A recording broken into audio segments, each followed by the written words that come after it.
ألا إن أولياء الله لا خوف عليهم ولا هم يحزنون الذين آمنوا وكانوا يتقون. یاد رکھو کہ اللہ کے ولی اس حالت میں ہوتے ہیں کہ نہ انہیں کسی کا خوف ہوتا ہے اور نہ انہیں کوئی غم ہوتا ہے. اللہ کے ولی کون ہوتے ہیں؟ الذین آمنوا، وہ لوگ جو ایمان لے آئے، وکانوا یتقون، اور جو تقوی اختیار کیے رکھتے ہیں. عزیزان گرامی، یہاں اولیاء اللہ کی 4 خصوصیات بیان کی گئی ہیں. 2 خصوصیات بنیادی ہیں اور 2 خصوصیات ثمرے کے طور پہ، نتیجے کے طور پہ. بنیادی خصوصیات ہیں ایمان اور تقوی، 2 خصوصیات، اور 2 خصوصیات ہیں ایمان اور تقوی کے نتیجے میں لا خوف علیہم ولا هم یحزنون، نہ انہیں کسی قسم کا خوف ہوتا ہے اور نہ انہیں کسی قسم کا غم ہوتا ہے. میں نے پرسوں عرض کیا تھا کہ اولیاء اللہ کے بارے میں جو ہمارے ذہنوں میں تصور ہے وہ جاہلانہ ہے، غلط ہے. جو شخص ننگ دھڑنگ مل جائے ہم سمجھتے ہیں اللہ کا ولی ہوگا. جو شخص الٹی سیدھے کام کرے، الٹے سیدھے دعوے کرے، الٹے سیدھے تعویذ لکھے، پاک باز لڑکیوں کو اغوا کروا دے، سحر سے، جادو سے، تعویذ ٹوٹکوں سے ہم اسے پہنچا ہوا بزرگ اور ولی اللہ سمجھتے ہیں. وہ تو اس لائق ہے کہ اس کو فوراً قتل کر دیا جائے. یہ تو ہماری بدنصیبی ہے کہ اس ملک میں ابھی تک اسلامی قانون نافذ نہیں ہوا. ورنہ یہ جو بڑے بڑے پہنچے ہوئے بزرگ دیواروں کی زینت نظر آتے ہیں، اخباروں کے اشتہاروں میں نظر آتے ہیں، یہ تو فوراً قتل کر دینی چاہیے. اسلامی حکومت کا یہ فریضہ ہے کہ الساحر یقتل ولا یستتاب، کہ یہ جادو کا کام کرنے والے ان کو فوراً قتل کر دینا چاہیے، ان کو توبہ کی مہلت نہیں دینی چاہیے. تو اس قسم کے لوگ جو عام طور پہ گدی میں بیٹھتے ہیں، زاغوں کے تصرف میں، عقابوں کے نشے من، جس جگہ عقاب ہوا کرتے تھے، شاہین ہوا کرتے تھے، کفار پہ جھپٹا کرتے تھے، دین کی تبلیغ کیا کرتے تھے، اس جگہ پہ آ کے کبوتر اور گدھے بیٹھ گئی ہیں اور دعوے وہی عقابوں والے اور شاہینوں والے. تو ان کبوتروں اور گدھوں کو جو مردار خور ہیں،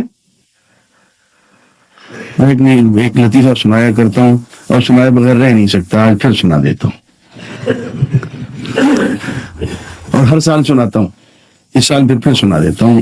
یہ لوگ جب مجھے یاد آتے ہیں تو وہ مولانا شفیع تھانوی رحمۃ اللہ علیہ نے وہ لطیفہ اپنے مواعظ میں لکھا ہے، تو میں سنائے بغیر رہ نہیں سکتا. کہ ایک پیر سائیں تھے، ان کو ایک مرید ملنے آئے تو انہوں نے کہا حضرت خواب دیکھا ہے، اور خواب میں یہ دیکھا ہے کہ حضرت آپ کے انگوٹھے پہ شہد لگا ہوا ہے اور میرے انگوٹھے پہ زندگی لگی ہوئی. تو پیر سائیں اکڑ گئے، چوڑے ہوئے، کہنے لگے ہاں بات تو ٹھیک ہے بھائی، کہ اتنے دنیا دار آدمی ہو، تمہارے انگوٹھے پہ گندگی لگی ہوئی اور ہم اللہ والے ہیں، ذکر کرتے ہیں، ہمارے انگوٹھے پہ شہد لگا ہوا ہے. لہٰذا پورا خواب سن لیں، آپ کا انگوٹھا میرے منہ میں اور میرا انگوٹھا آپ کے منہ میں. دنیا، عوام ان لوگوں کے پاس دین سیکھنے کی نیت سے جاتے، اللہ اللہ سیکھنے کی نیت سے جاتے ہیں، روحانیت حاصل کرنے کی نیت سے جاتے ہیں، اور ان کی نظر ان کی جیبوں پہ ہوتی. تو ٹھیک تو کہا کہ ان کا انگوٹھا ان کے منہ میں، ان کا انگوٹھا ان کے منہ میں. جیسے کہ اس دور کے جو 20ویں صدی کے نئے نبی تھے، ان کا بھی یہی حال ہوتا تھا کہ وہ خود لکھتے ہیں، یعنی ہم ان پہ الزام نہیں لگا رہے، وہ خود لکھتے ہیں کہ ہاں جناب کو سلسل بول کی شکایت تھی، پیشاب قطرہ قطرہ گرتا رہتا تھا، تو جیب میں مٹی کا ڈھیلا رکھا کرتے تھے، اکثر ضرورت پڑتی رہتی تھی تو وہ مسلسل بال کی وجہ سے تو ایک جیب میں مٹی کے ڈھیلے ہوا کرتے، اور آن جناب کو گڑ کھانے کی عادت بھی تھی، تو ایک جیب میں گڑ رکھا کرتے، اور آن جناب کا حافظہ بھی کمزور تھا، کبھی گڑ مٹی کے ڈھیلے کی جگہ پہ آ جاتا تھا اور مٹی کا ڈھیلا کبھی گڑ کی جگہ، اس لیے کہ آن جناب بھی انہیں پیروں کی بگڑی ہوئی شکل، اولیاء اللہ کی عزیزان گرامی، دو بنیادی شرطیں ایمان اور تقوی، اور اس کا ثمرہ لا خوف علیہم ولا هم یحزنون۔ کبھی نہیں دیکھیں گے کہ ولی اللہ کے ارد گرد کلاشن کو بردان پھر رہے ہیں، اور ولی اللہ ادھر بھی دیکھتا ہے ادھر بھی دیکھتا ہے کہ بچ گیا کہ نہیں بچا۔ لا خوف علیہم ولا هم یحزنون۔ کسی خلیفہ نے اپنی حفاظت میں لوگ سپاہی نہیں رکھے، حفاظت میں روک تو الگ بات ہے۔ سیدنا عمر فاروق کا یہ حکم تھا کہ کوئی گورنر اپنے گھر میں ڈیوڑی نہیں بنوائے گا، ڈیوڑی دروازہ انٹرنس، کوئی فریادی جب چاہے رات کے 12 بجے چاہے 1 بجے چاہے اس کو دروازہ کھٹکھٹانے کی ضرورت نہیں پڑے، سیدھا اندر چلا جائے۔ تم یہاں حفاظتوں کی بات کرتے ہو، تم یہاں سیکیورٹی کی بات کرتے ہو، وہاں پہ تو دروازہ اور دروازے کی ڈیوڑی اور کنڈی کی اجازت نہیں ہے۔ ہمارے تو معیار ہی بدل گئے ہیں دوستو۔ خوف کیا چیز ہوتی ہے اللہ والے کی؟ کس چیز سے وہ ڈرے گا؟ اب دیکھیے ایک اللہ والے حضرت ابن تیمیہ رحمۃ اللہ علیہ دین کا کام کرتے تھے، لیکن سپاہی بھی تھے، جب وقت آیا تو میدان جنگ میں سپہ سالار بھی تھے، اور وہ پہلا آدمی ہے کہ جس نے تاتاریوں کو میدان جنگ میں آگے شکست دے دی۔ پہلی شکست جو تاتاریوں نے کھائی ہے منگولوں نے، وہ حضرت امام ابن تیمیہ رحمۃ اللہ علیہ کے ہاتھوں کھائی ہے، اور پہلی مرتبہ انہیں سوچنا پڑا کہ یہ کون لوگ ہیں جنہوں نے ہمیں شکست دے دی۔ لوگوں نے کہا یہ تو مسلمان ہیں۔ لوگوں نے کہا وہ کون ہیں جنہیں ہم 20-30 سال سے مار رہے ہیں اور مار مار کے جن کا بھرکش نکال دیا؟ وہ مسلمان نہیں تھے؟ انہوں نے کہا وہ پیدائشی اور وراثتی مسلمان تھے، یہ سوچی سمجھے مسلمان ہیں، یہ مرنے کے لیے آئے تھے، وہ جان بچانے کے لیے لڑتے تھے۔ تو بہت فرق ہوتا ہے۔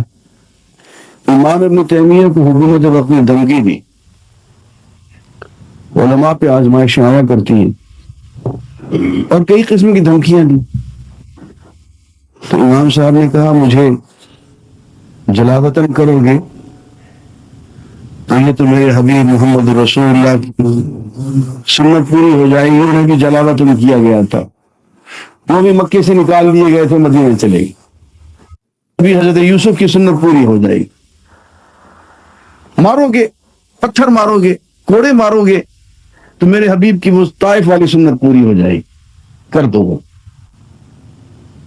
مجھے قتل کرو گے تو ظالم ہے، اس کے لیے تمہیں 50 سال سے دعا مانگا، وہ تو میری دعا پوری کر دو گے تو میرا کیا بگاڑ کہہ سکتے ہو؟ تم میرا جو کچھ کرو گے اس میں اللہ نے میرے لیے خیر رکھی ہوئی ہے، میں کس بات میں تم سے ڈروں، کس بات کا غم کھاؤں؟ تو عزیزان گرامی، اللہ والوں کا معاملہ بہت ہی عجیب و غریب ہوتا ہے۔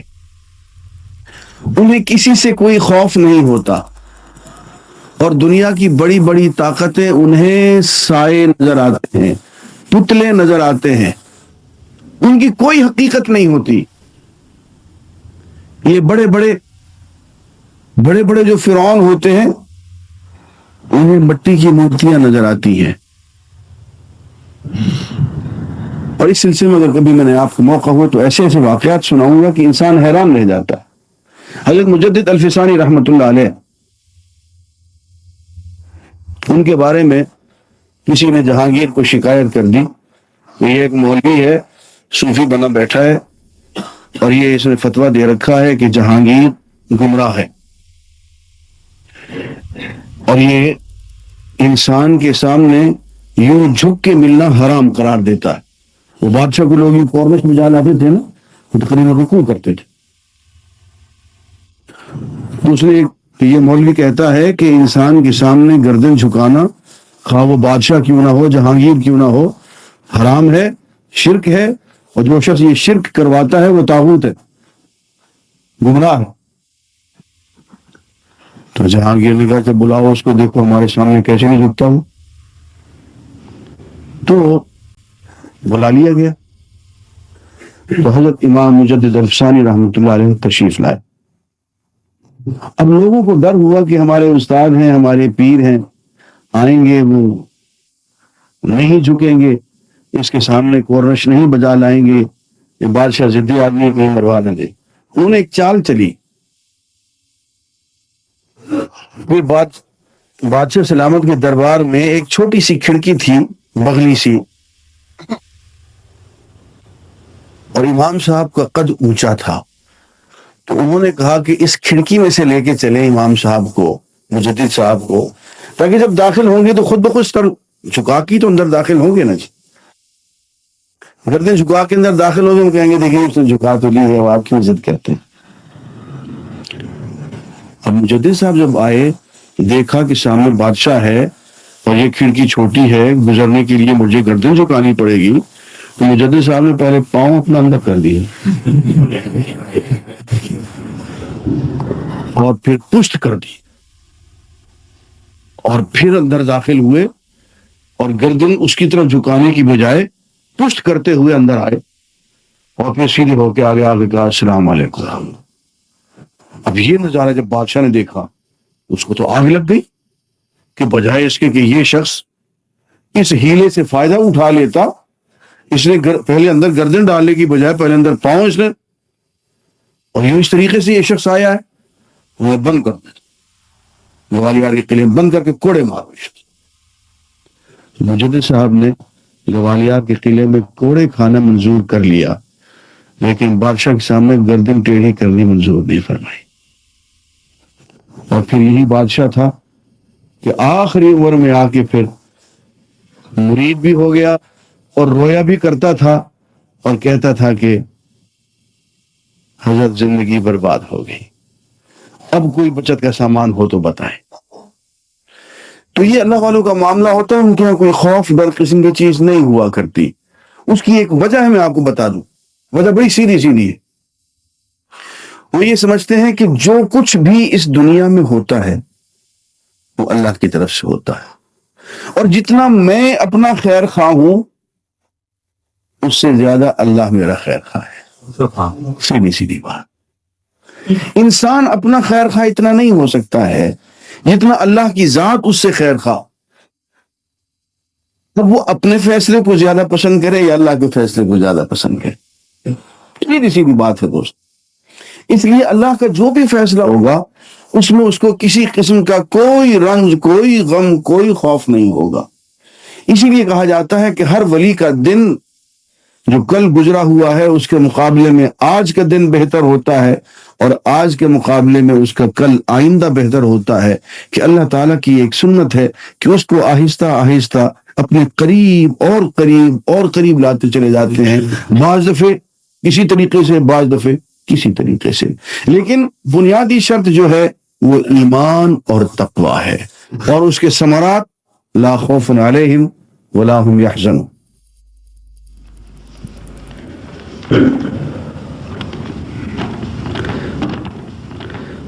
عزیزان گرامی، ایک قرآن مجید کا معجزہ ہے جو میں آپ کو پڑھ کے سنانا چاہتا ہوں. یہ ذرا آیت لائیے جس میں وہ فرعون کی لاش کو فرعون کا بدن لکھوائی ہے. قرآن مجید میں ایک آیت آئی ہے فرعون کے بارے. فرعون جب ڈوب رہا تھا تو اس نے کلمہ پڑھا، توبہ کی. اللہ تعالیٰ نے اس کی توبہ قبول نہیں کی، اور اس کا کلمہ بھی، ایمان بھی اس وقت قبول نہیں کیا گیا. اس کی وجہ یہ ہے